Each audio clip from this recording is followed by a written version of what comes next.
Pala Year-End Special Part 2! Patuloy din ang pakikipagkaisa ng PAW sa iba't ibang proyekto ng pamahalaan upang matulungan sa kanilang mga suliraning legal ang mga kababayan natin na nasa geographically isolated and disadvantaged areas o yung tinatawag na GIDA.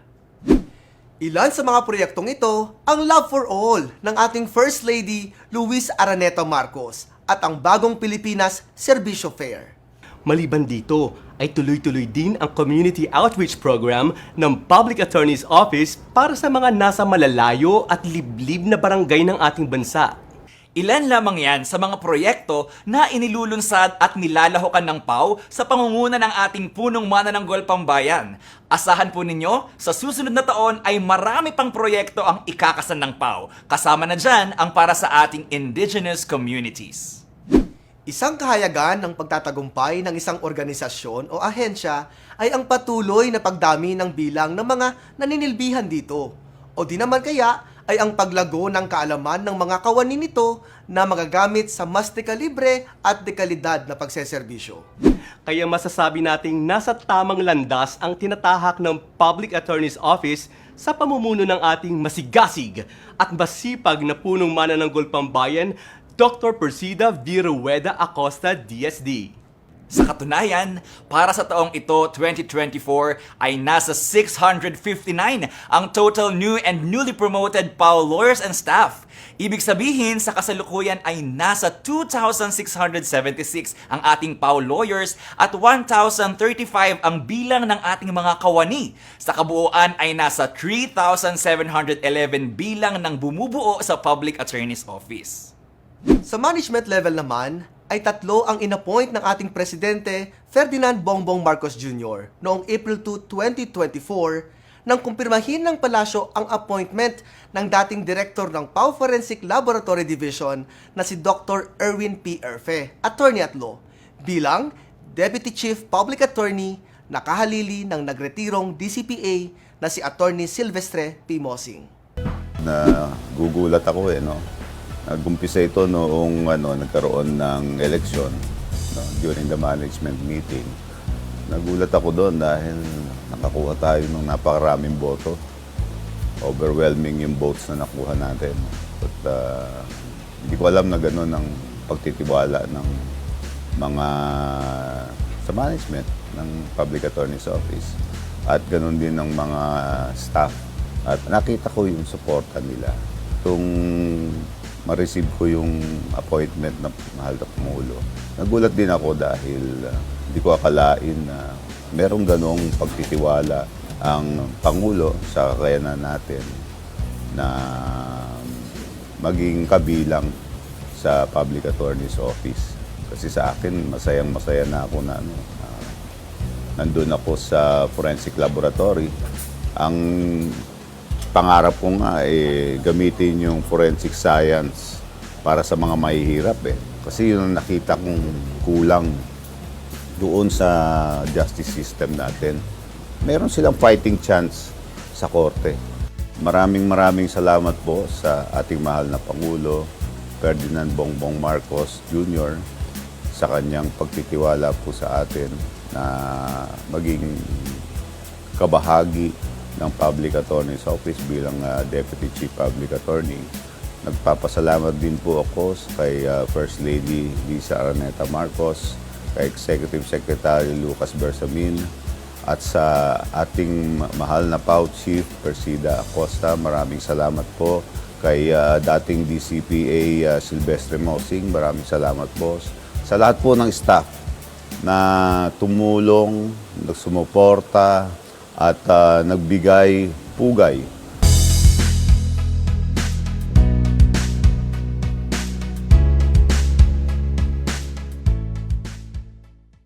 At nito lamang November 7 ay nakatanggap ng sulat mula sa Office of the President ang ating hepe, PAW Chief Persida Acosta. Ito po ay kaugnay ng appointment ng dalawang bagong regional public attorneys ng PAW na si Attorney Premier D. Ewigkit Castro ng PAW Region 1 at si Attorney Mariam Gawain Mautante ng PAW Bangsamoro Autonomous Region in Muslim Mindanao o BARM. Ngayon po ay napakasaya ng buong Public Attorney's Office nationwide sapagkat may dalawa po na bagong itinalaga ang ating mahal na Pangulo Bongbong Marcos kapalit po ng nagretiro na dalawa naming regional public attorneys sa Region 1 at sa BARM. Itaas po natin ang ating kanang kamay. Hinirang sa katungkulan bilang Hinirang sa katungkulan bilang Regional Public Attorney. ay taimtim na nanunumpa, natutuparin kong buong husay. Ay taimtim na nanunumpa, natutuparin kong buong husay. Chief Public Attorney Acosta, I am pleased to transmit the appointment letter of the following in the Public Attorney's Office, signed by President Ferdinand R. Marcos. Name, position, Premier D. Iwigkit Cachero Castro, Vice Honorio M. Sagsago, Mariam Gawain Mautante, Vice Ernie A. Masurong, Regional Public Attorney 5. Best regards, very truly yours, Lucas P. Bersamin, Executive Secretary. Chief Public Attorney Persida V. Rueda Acosta, Public Attorney's Office, Quezon City. Madam, pursuant to the provisions of existing laws, the following are hereby appointed in the Public Attorney's Office: Regional Public Attorney 5, Premier D. Iwigkit Cachero Castro, Vice Honorio M. Sagsago, Mariam Gawain Mautante, Vice Ernie A. Masurong. By virtue hereof, they may qualify and perform the duties of the office, furnishing the office of the President and the Civil Service Commission with copies of their oaths of office. Ferdinand R. Marcos, President.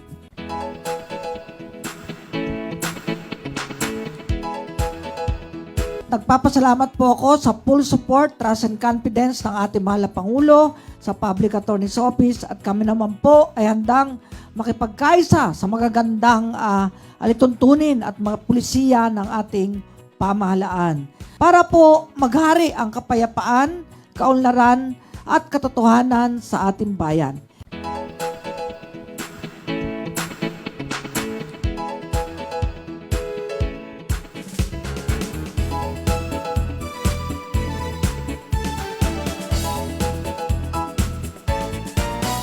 Kung minsan ay may pag-uusig, Tatag ng bayan, nililigi. Walang Ang katungkulan mga kababayan ay isang blessings. Hiram natin sa Diyos ang ating buhay. Kaya't kapag tayo binigyan po ng katungkulan, ay dapat maunawa, may kaakibat na obligasyon at gagampanan.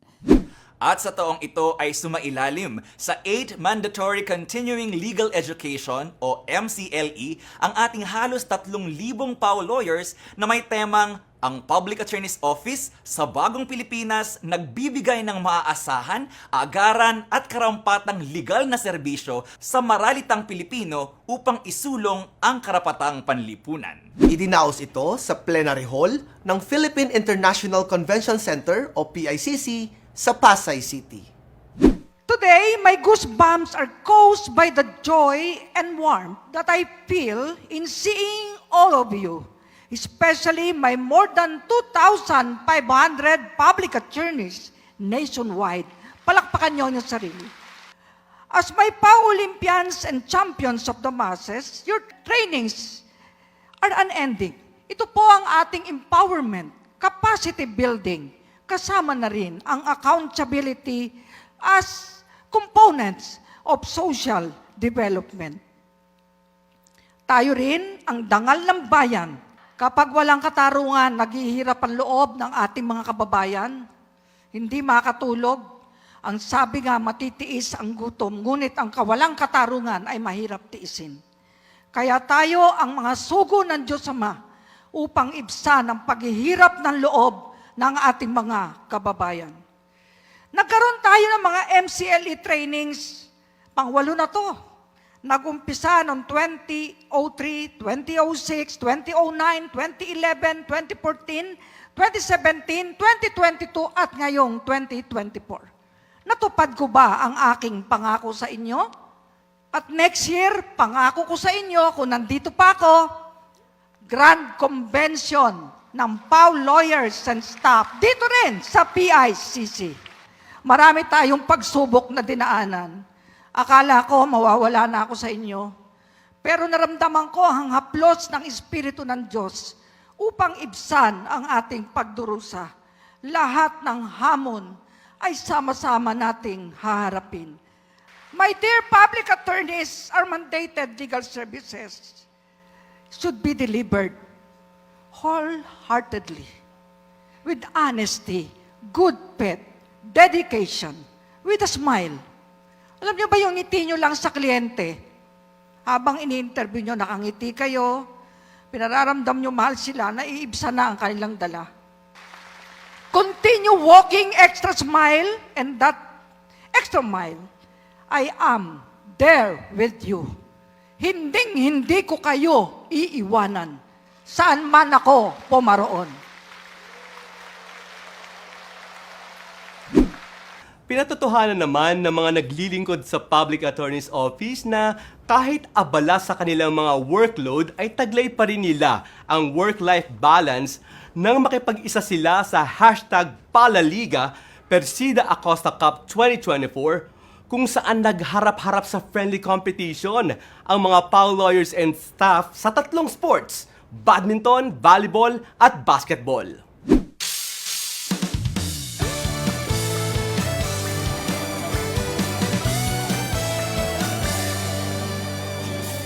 Persida sa puso't isipan ang pangarap sa buhay. Maging abogado ng bayan, hustisya'y kanyang ilalaan. Sa kamay ni Persida, kabutihan ang ilalaan. Kanyang kayamanan, prinsipyo, dignidad. Masaya at punong-puno ng energy ang opening ceremony ng Persida Acosta's Legal Advice o #Palaliga Persida Acosta Cup 2024. Lagi po nating tatandaan ang ating pong Sports Fest to foster camaraderie and teamwork and good health, syempre. Work-life balance, hindi pwedeng puro trabaho lang. Dapat may pantanggal ng stress. And for me, most especially, yung sportsmanship and friendly competition. Yun. Bawal mainit ang ulo, ah. Just like the game of life, kailangan focus on the game. No? Enjoy the game. Sa mainit na pagtatagisa ng politika sa ating bansa, ang mga PAW lawyers and staff ay nakasubsob sa trabaho. Pero ngayon, stress-free tayo. Physical fitness. #Palaliga is declared as open.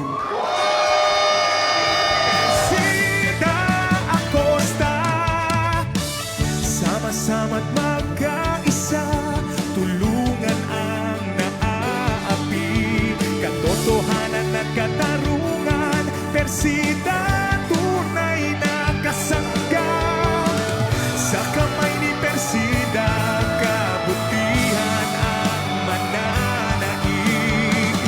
Kanyang kayamanan, prinsipyo, dignidad. Persida Acosta, abogado ng masa. Persida Acosta, lingkod ng bayan. Persida may takot sa Diyos, nagmamalasakit sa kapwa.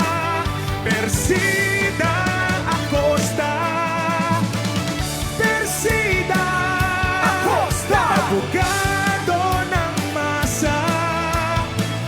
Persida Acosta, lingkod ng bayan.